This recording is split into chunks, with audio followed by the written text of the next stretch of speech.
Queens, New York. The Bergen Hunt and Fish Club on 101st Avenue in Ozone Park. Tuesday afternoon, March 14th, 1972.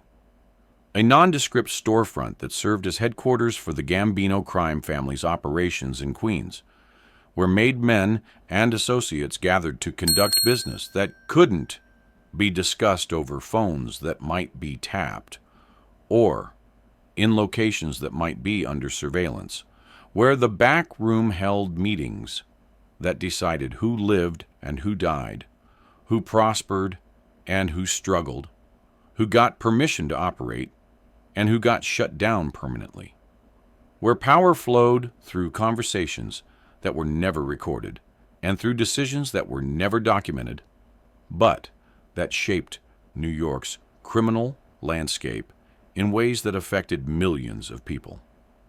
In the back room, sitting at a card table that had seen decades of criminal planning, sat John Gotti, 31 years old, a rising star in the Gambino family who'd proven himself through violence and through earning capability.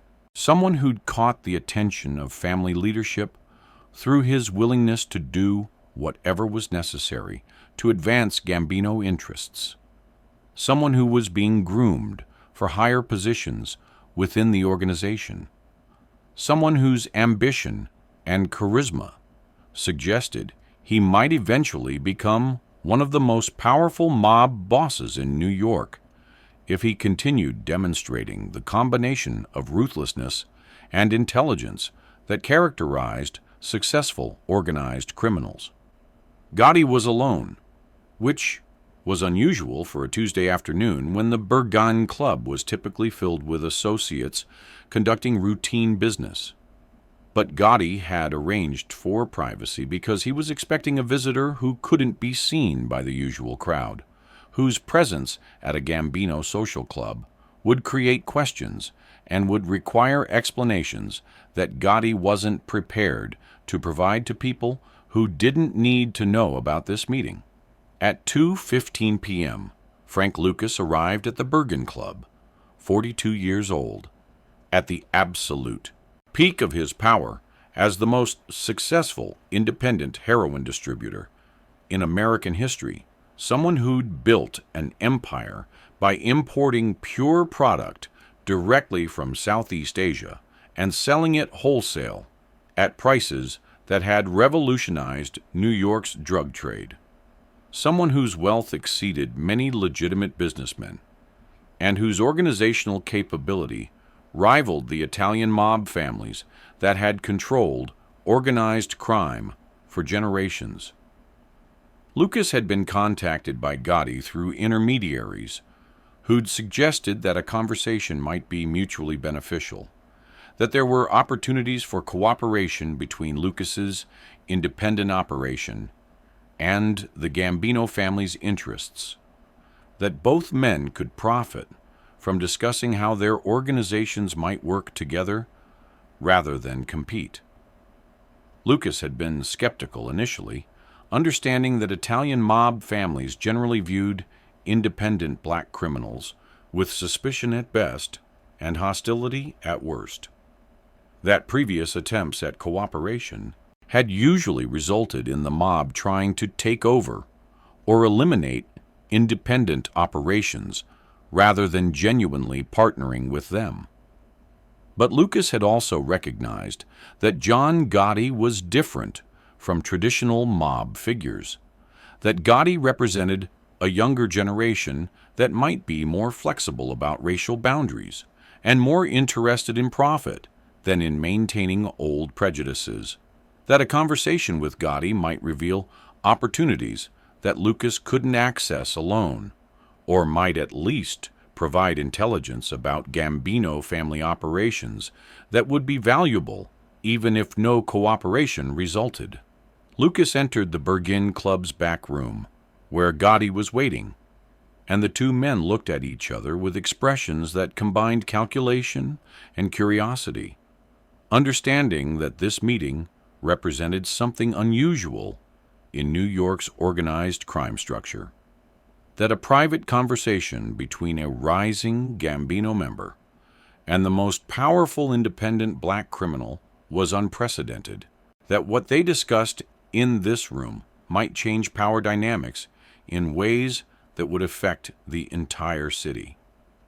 "Frank Lucas," Gotti said, his voice carrying the Queen's accent that would later become famous, his tone friendly but careful, showing respect without suggesting weakness. "I appreciate you coming. I know you didn't have to take this meeting. I know independent operators like you don't usually sit down with mob guys because you're worried we'll try to take over your operation or force you to pay tribute or otherwise fuck with your business. But I asked for this conversation because I think there's something you need to understand about how things are changing, and because I think you can help me understand something that's been bothering me for months." Lucas sat down across from Gotti, his posture relaxed, but his attention completely focused, understanding that this conversation was significant, that Gotti wouldn't have arranged a private meeting just to make small talk or to threaten him in ways that could have been handled through normal channels.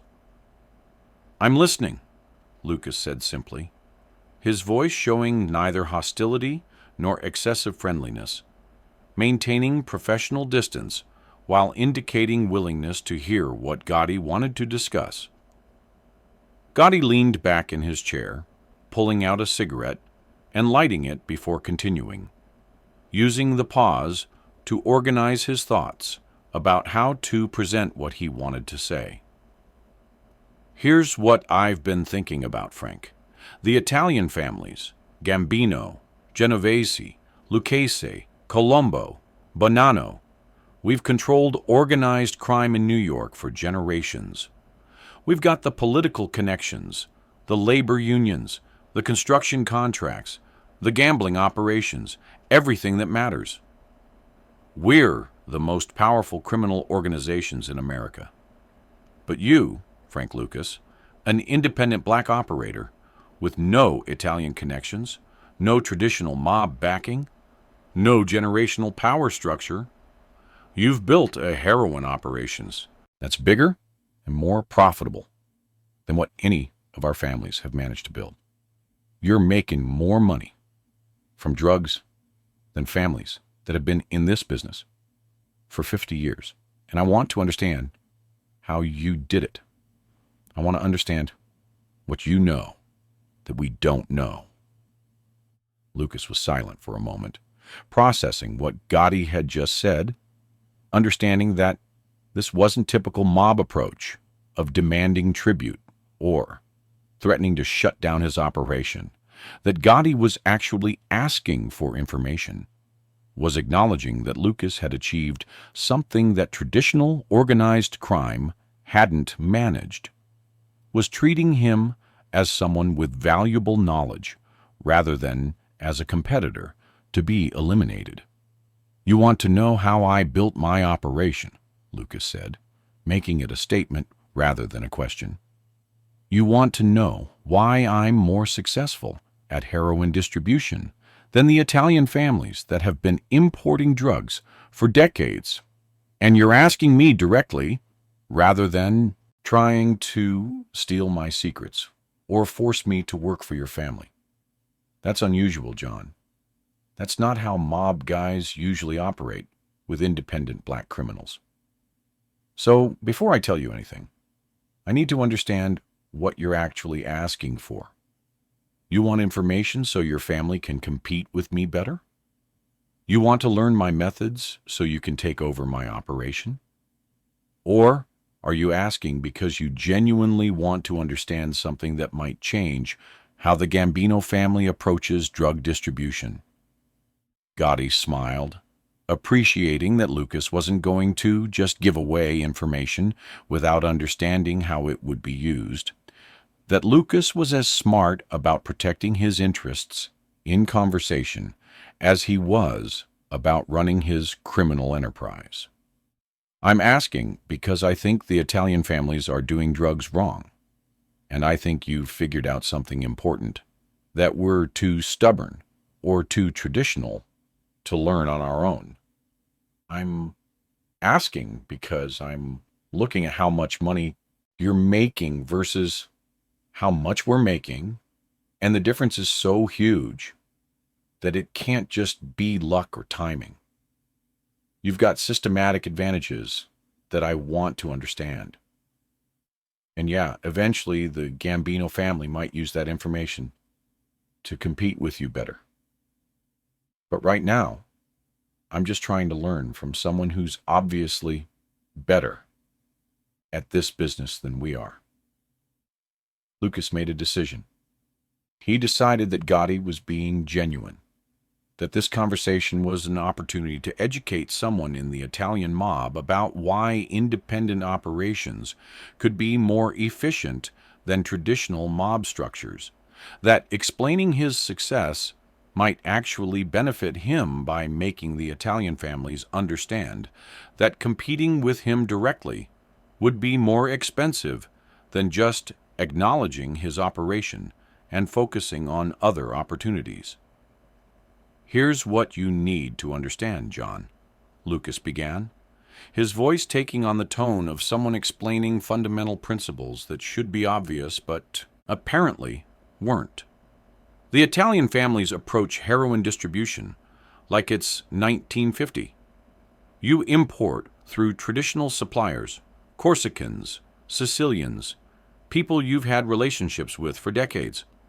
You pay those suppliers whatever they charge, because you've always paid them, and because you don't know any alternative sources. The heroin comes to you already cut multiple times, already diluted by middlemen who each take their profit. By the time you get it, you're paying maybe $50,000 per kilo for product that's maybe 30% pure. You cut it again, sell it to street dealers, make your profit, but your profit margins are limited because your costs are so high. Lucas continued, warming to his subject, seeing that Gotti was paying complete attention, was genuinely interested in understanding rather than just defending traditional mob methods. I don't use traditional suppliers. I went directly to the source, Thailand, the Golden Triangle, where opium is actually grown and processed. I established relationships with military personnel who could facilitate smuggling through channels that bypass all your traditional importation routes. I import pure heroin, 95% to 98% pure, at prices around $4,000 per kilo. I can cut that kilo into 10 kilos of sellable product and still have better quality than what you're selling.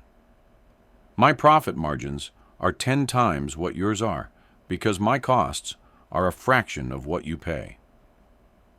Gotti was doing calculations in his head, understanding immediately the implications of what Lucas was describing, recognizing that the difference wasn't just about having better connections, but was about approaching the entire business differently, about questioning assumptions that traditional mob families had never challenged because this is how we've always done it, seemed like sufficient justification for maintaining inefficient systems. But it's not just about importing, Lucas continued. It's about organizational structure. The Italian families, you, operate through hierarchies that made sense when you were running bootlegging operations in the 1920s. You've got bosses and underbosses and capos and soldiers and associates, and every level takes a cut. And decisions have to flow up and down through all these levels, which makes everything slow and inefficient. I run a flat organization. I've got maybe 15 key people who report directly to me. Decisions get made immediately. Money flows directly, rather than through 6 levels of hierarchy. We can adapt quickly when circumstances change. We can make moves that would take your families weeks to approve and implement. Lucas leaned forward, making sure Gotti understood the most important point. But here's the biggest difference, John. The Italian families. You're limited by tradition and by prejudices that make you less efficient. You only trust Italians for important positions. You only promote people who've proven themselves through traditional mob methods. You maintain all these rules about who can be made and who can't, about who deserves respect and who doesn't, about racial hierarchies that have nothing to do with who's actually capable. I promote based on capability. I use whoever is best at specific tasks, regardless of their race or their background. I've got white people running parts of my organization, black people, Asians, whoever can do the job effectively. That gives me access to talent and to communities that you can't access because you're stuck in 1920s thinking about who belongs in organized crime. Gotti was silent for a long moment after Lucas finished, processing what he'd heard, understanding that Lucas had just explained why independent operations could outcompete traditional mob families, why the old ways were becoming obsolete, why the future of organized crime might belong to people who could think strategically rather than just following established patterns. You're telling me, Gotti said finally, that the Italian families are losing to independent operators like you because we're too traditional, too hierarchical, too limited by our own prejudices about who we trust and how we operate. You're saying that our supposed advantages, our political connections, our established relationships, our generational power are actually disadvantages because they make us slow and inflexible and unable to adapt to new methods. Lucas nodded. That's exactly what I'm telling you. The world changed, John. The drug trade isn't what it was 20 years ago. Heroin is the most profitable criminal enterprise in history if you do it right. But doing it right means being willing to question everything, to go directly to sources instead of using traditional middlemen, to build efficient organizations instead of maintaining hierarchies that exist because that's how your grandfather did it, to use whoever is most capable, regardless of whether they fit traditional mob demographics. Gotti pulled out another cigarette, lit it, smoked in silence for perhaps 30 seconds, while he thought about the implications of what Lucas had explained. Then he asked the question that would change everything, the question whose answer would reshape how the Gambino family, and eventually all the Italian mob families, approached organized crime for the next 2 decades. If you were me, Gotti said, if you were a young guy in the Gambino family who wanted to build a drug operation that could compete with what you've built, what would you do?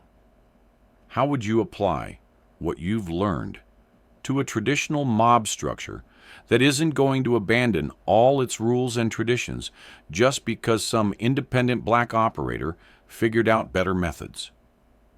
Lucas smiled, understanding that Gotti had just asked for specific advice about how to reform Gambino family operations.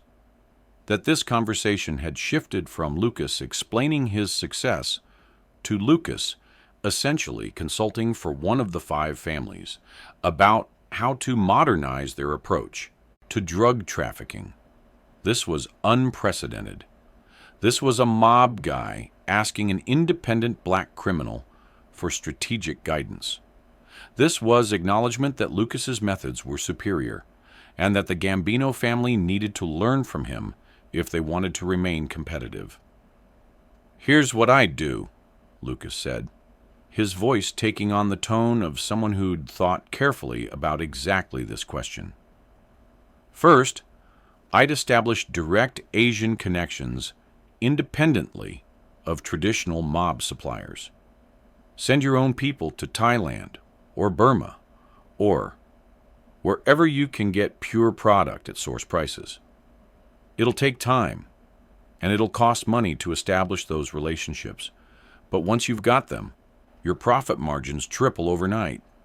Lucas continued, outlining a comprehensive strategy that would take 20 minutes to fully explain, covering importation methods, organizational restructuring, distribution networks, quality control, pricing strategies, and methods for avoiding law enforcement attention. Gotti listened intently, asked questions when clarification was needed, took mental notes about everything Lucas said because writing anything down would create evidence that could be used against him if police ever raided the Bergen Club. The conversation lasted approximately 90 minutes total. When it ended, when Lucas left the Bergen Club and returned to his own operations, John Gotti had received an education in modern drug trafficking that would change how he approached organized crime for the rest of his career. That would inform decisions he made as he rose through Gambino family ranks.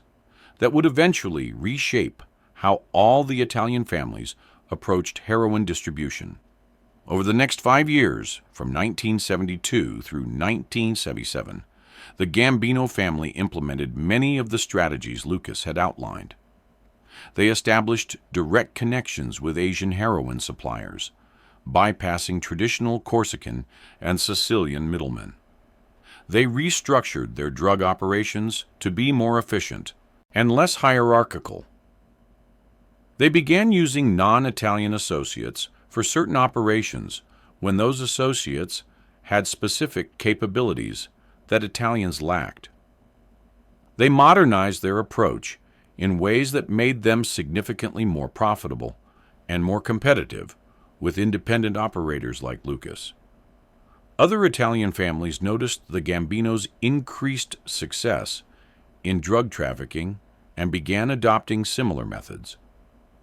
By the late 1970s, the Italian mob's approach to heroin distribution looked very different from how it had looked in the 1960s, was more efficient and more profitable and more adaptable, all because John Gotti had had the intelligence to ask Frank Lucas for advice and the humility to actually listen to what an independent black criminal could teach him about running criminal enterprises more effectively. For Frank Lucas, the March 1972 conversation with Gotti was significant because it represented acknowledgement from the Italian mob that his methods were superior, that he'd achieved something that traditional organized crime hadn't managed, that being independent and being black didn't mean he was inferior, but actually meant he had advantages that mob families couldn't match because they were constrained by tradition and prejudice. The conversation also benefited Lucas strategically.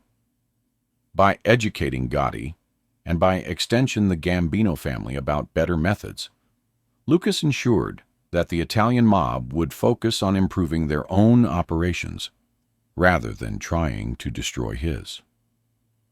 The mob understood that Lucas had knowledge and capabilities they needed, that he was more valuable as an independent operator who occasionally shared insights than as a competitor to be eliminated. For John Gotti personally, the conversation was transformative. It taught him that learning from people outside traditional mob structures, listening to operators who'd figured out better methods regardless of their background, was more valuable than stubbornly maintaining traditions that were becoming obsolete. This lesson influenced how Gotti approached leadership throughout his career, made him more flexible and more willing to adopt new methods than older mob bosses who remained stuck in traditional approaches that were increasingly ineffective. The broader significance of the March 1972 conversation was that it represented a transfer of knowledge between criminal worlds that had traditionally been completely separate. Italian mob families and independent black criminals had operated in parallel, competing for the same opportunities, but rarely communicating, rarely sharing information, rarely acknowledging that they could learn from each other. Gotti and Lucas's conversation broke through those barriers, demonstrated that criminal intelligence could flow across racial and organizational boundaries. That modernization of organized crime required willingness to learn from whoever had figured out better methods. Tuesday afternoon, March 14, 1972, at the Bergen Hunt and Fish Club in Queens.